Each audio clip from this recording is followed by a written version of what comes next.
Hey gang, welcome back to Inverted Pursuits Laboratory, and today we're actually going to be working on taking the windscreen off Pulse 328. Where is it? Behind me. There we go. So we're gonna pop this windscreen off and kind of show you how that goes. First thing is, well, we've already taken the screws out that go here. There's just a bunch of screws all the way around. And no, they're not like normally placed. And from what I understand, they're completely random vehicle to vehicle. And then things like that show up where there's 4 holes in one spot. But following getting all the screws out and me not having stuff in my hand, we go and we're breaking the bead on the rubber. And we're just using a center punch there. Screwdriver or anything. Screwdriver will work as well, yeah. So, to break the bead, as it just zip locks together. And there we are. Alright. Yep. And then the entire fiberglass piece pulls away. And we have got some things to repair, I see. So that's going to have to get fixed. So there's supposed to be a screw there, but that's one of the ones that broke off. So we'll have to figure out how to get that out. And so this is actually a glass windshield, and then the next step is we're literally going to just peel it up. But before that, we're going to get to making sure we have a way to store it so that we do not damage this very nice windshield.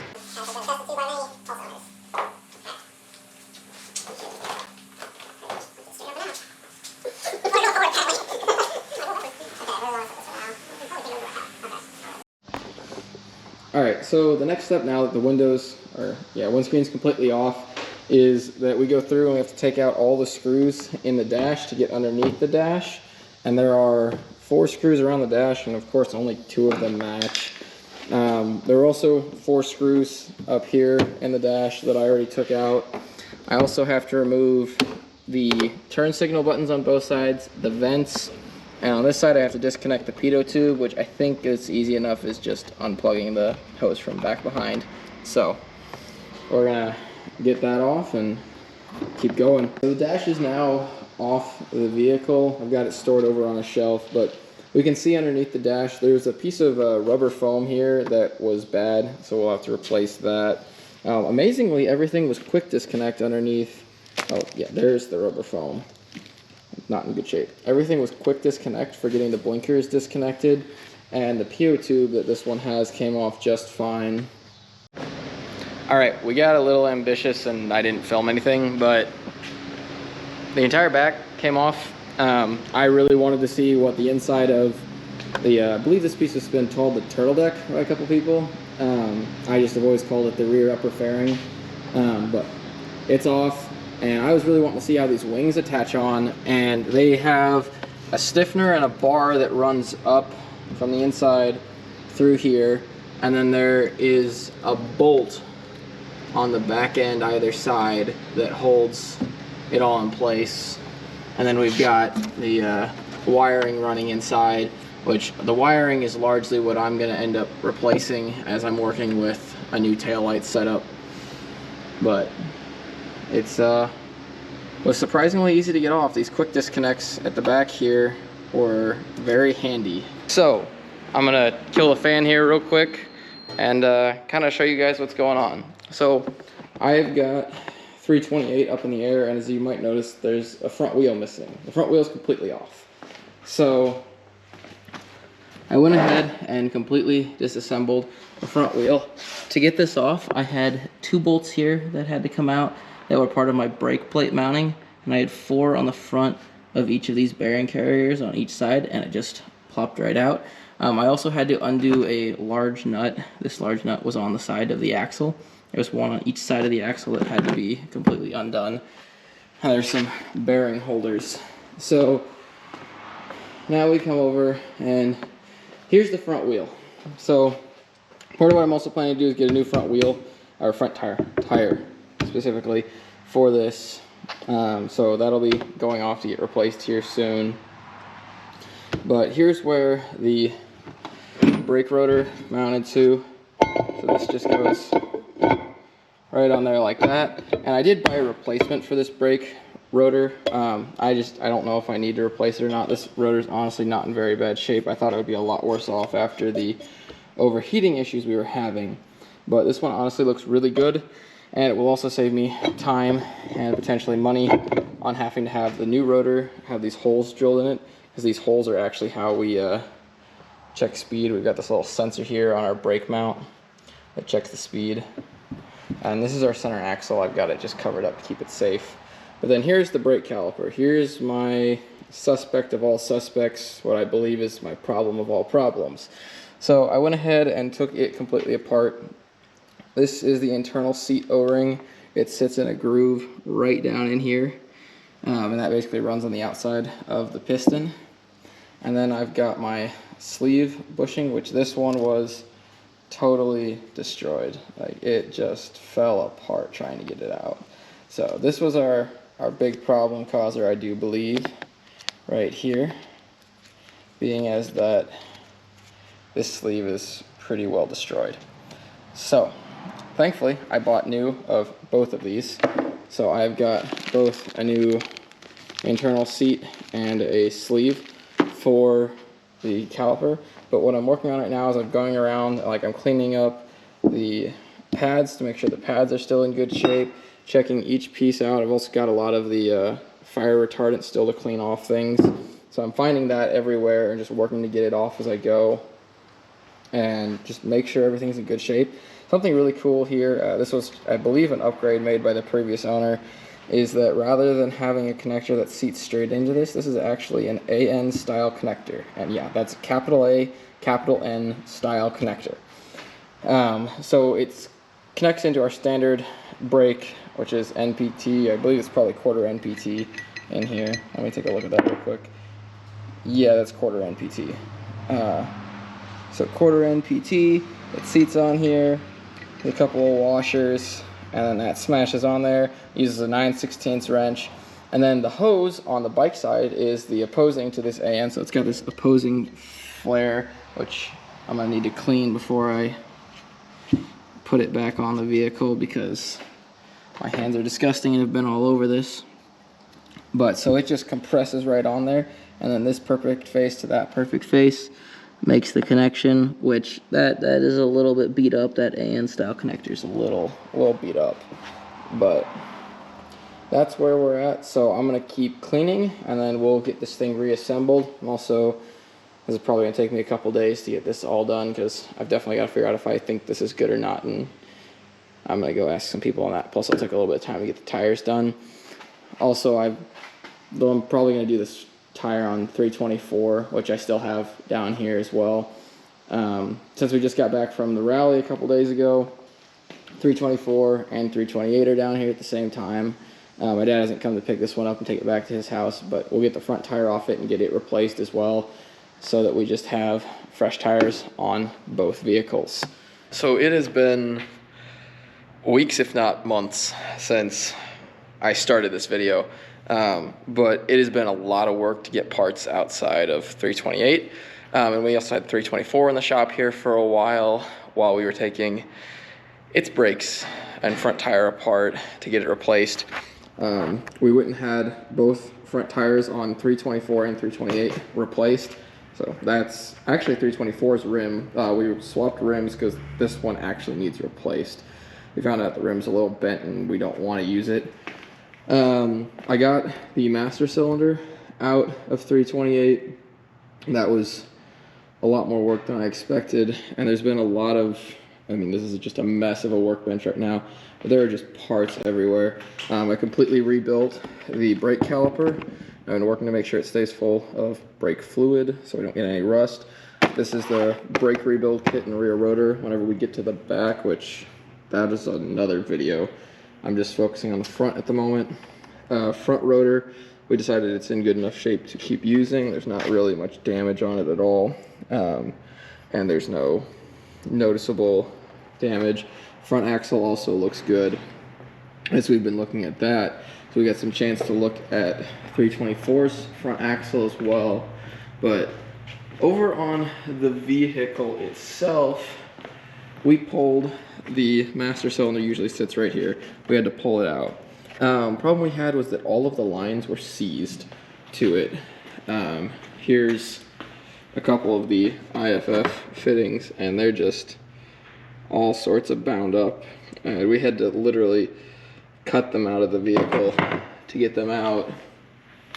And so with that, we've got some parts that had to get replaced. There's still a pipe right here I've got to pull out and release down at the bottom. For the moment, it's clamped off at the top. And then I've got one that needs to go through the front firewall here that I've got to replace. But for the most part, we're changing a lot of these parts from hardline fittings over to steel flexible cable. I've got one hardline for going through the firewall with fittings for the AN on either side. I just got in some new AN fittings because I ordered the wrong size. So actually this one will come off because I've got -3 on everything I did for the ANs. And then Chuck, the previous owner, had actually put -4 AN on the front brake down there. You can see the two lines hanging out. And so I had to order a -4 to 3/8 24 IFF adapter. So that'll go in there. But we're going to go ahead and work on getting this through the firewall, starting to route the new parts, getting the adapters attached to the new caliper. I also need to get this push rod detached from what was inside of the old master cylinder, which when I pulled the master cylinder apart, there was just paste inside of it. So I think this was the culprit of all our bad times with the brake system, is that paste just fell out of this master cylinder when I took it apart.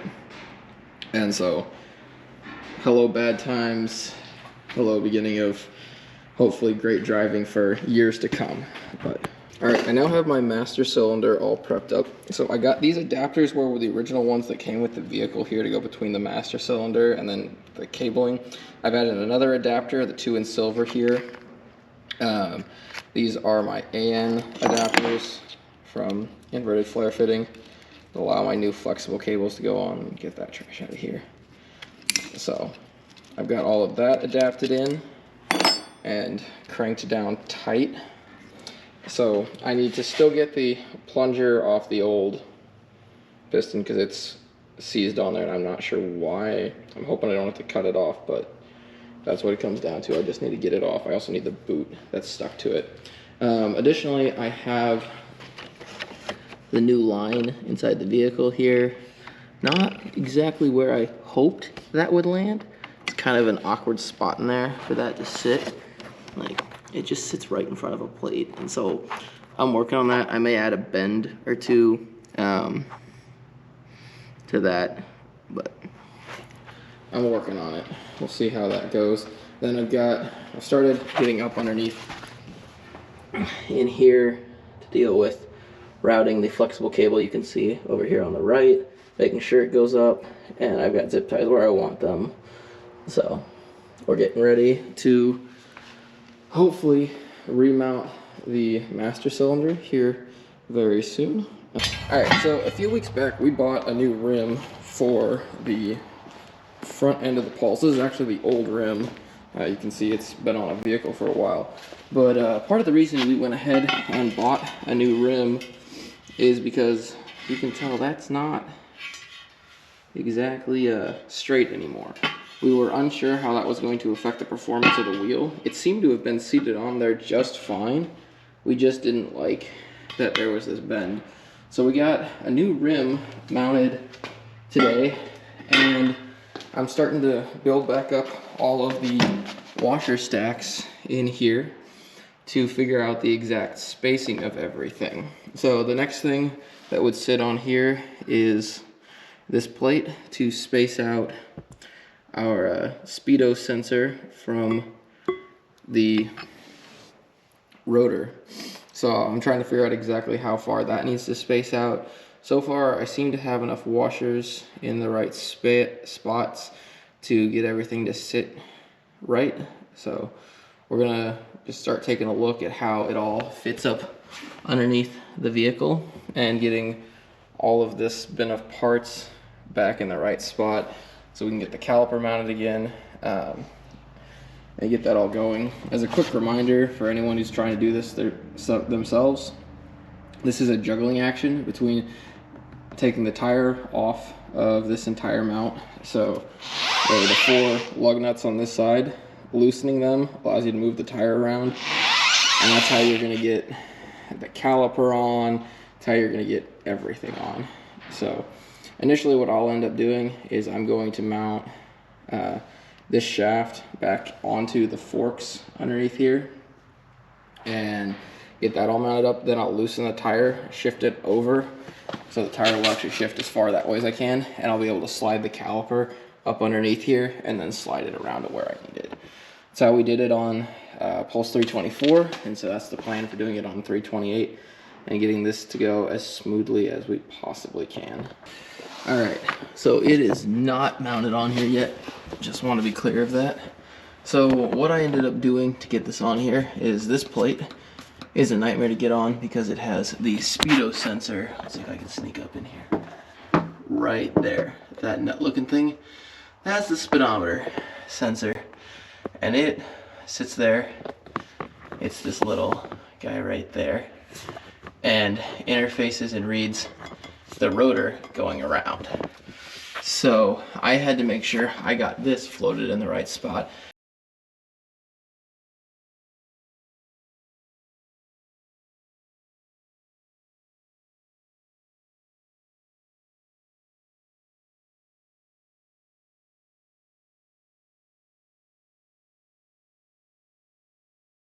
All right, gang, so we're gonna end this video a little rough, and I'm sorry that this video has probably been a little bit rougher cut of one. The work on the front end of this Pulse has taken, I think I'm at 6 months now, just messing with the front end. I released a video related to, I think, tail lights earlier, but I've been redoing all the brakes and plumbing on the front end of the Pulse here. And there's just been a lot of delays with getting parts in, and so some things I'm gonna probably have repeated myself a couple times, and if the video seems very disjointed, it's because it's over 6 months, and I'm sorry about that. But here we are. She's back on the ground now. So giving a quick overview of everything we did. Inside the dashboard, we replaced the master cylinder and redid all of the plumbing for the front end, including the silver pipe here and our hoses going down. I don't know if we can see it. There's a braided hose right here down. We replaced everything down to there under the front end of the vehicle to get the brakes working right. We actually found out that the master cylinder was the thing that caused all of our issues in the first place. It was our giant problem, pain in the butt item. When I actually cut apart the master cylinder to see what was up with it, it just sludge, tons and tons of sludge fell out of it. So it was pretty much toast. But underneath the front end, we got it all put back together. So I had to replace all 8 of these bolts on the nose of the swing arm. Mine had actually necked out, and so they were about 1/16 to a 1/4 inch longer than they were supposed to be, and I actually sheared one off trying to put it back in and get everything lined back up. Also, something we had is that I've actually got 3 washers on the outside of the swing arm here to line up with the cotter pin hole on my nut. So that was different than normal. Also, whenever you're replacing on the front end the brake calipers and you replace the pads, you have to remember to push your piston all the way back, otherwise it will not go on the caliper itself. A lot of these bolts are still going to need to be tightened up over time, but you can see the other 4 replaced bolts right here. I also had to replace the cotter pins through these castle nuts. You want to replace those every time you pull them out. Some people like to use them more than once. I only ever use them once. But all of this plumbing up in here has been completely redone that you can see, and the caliper has been completely rebuilt inside. It's the same original outside, but I rebuilt every inch of the inside of it. This is the same rotor because we didn't want to replace these holes that were in the rotor. Normal rotors don't have that, and we didn't want to deal with drilling those in there. But we also have a new rim and a new tire on the front end. So pretty much most of the front end has been completely rebuilt because we wanted to make it as clean as possible and in the best possible shape. Something you don't want to forget is, I'm noticing it right here, I've got my speedometer sensors, and those need to be plugged back in, so don't forget to do stuff like that. But I'm really excited that we're now 6 months into me finally tearing into this project, and she's back on 2 wheels.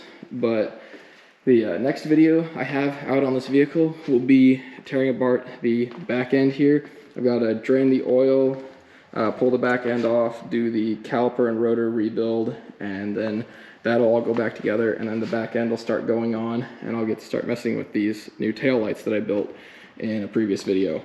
But it's really exciting to see 328 back on the ground now after several months of being lifted in the air.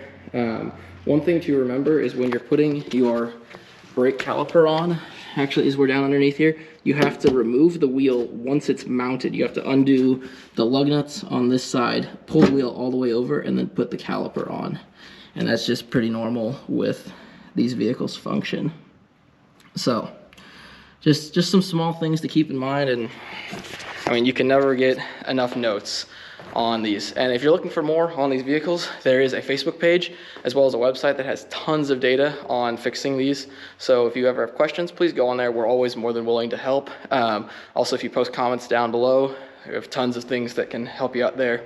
If you liked what we did today in this video, please consider liking and subscribing, as that helps me out. I'll see you all in the next video.